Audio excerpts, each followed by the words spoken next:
autism early detection.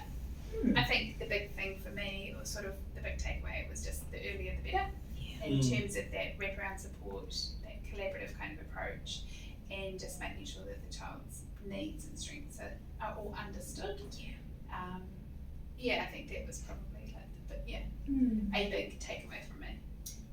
Me too. I had the same takeaway, and I think also the thing that cropped up as well was that there are some barriers to early detection, although that's definitely the preference, and because of that neuroplasticity as well in the brain and everything.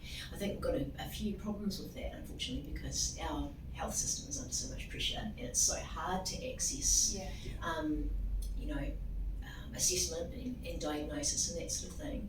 But also, I think there are some sometimes social and cultural barriers as well, about that stop people from maybe seeking detection of autism. I've actually got a case at the moment where the child has got some very clear and quite significant autistic traits that his teacher has noticed, and I guess they're kind of clear to me as well. But one of the parents is absolutely adamant that it is not autism. They've got an appointment pending to explore autism, but they are just adamant that it's not that. And there's possibly a cultural component maybe. The family are from overseas, and the mother's talked to me a little bit about why she thinks it's not autism and does not want it to be autism. And so it's really hard, because that's, I guess maybe the one thing I can do is just help her to see all the beautiful strengths in her child, and if that is the diagnosis, then it's totally okay, and just help to reframe it a little bit.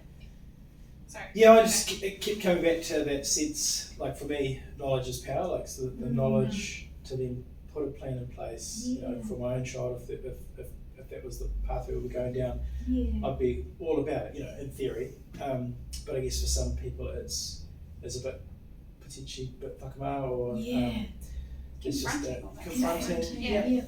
And I think it possibly speaks to some of the Tapu Wātanga modules that we've done as part of the compulsory stuff, where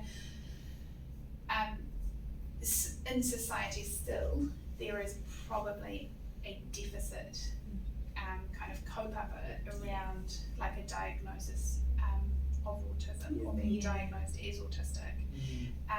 And although we're doing the learning around it being just a natural variation, and actually it's just, we've always had people who have had special interests in things, and that's been a real strength for human development and for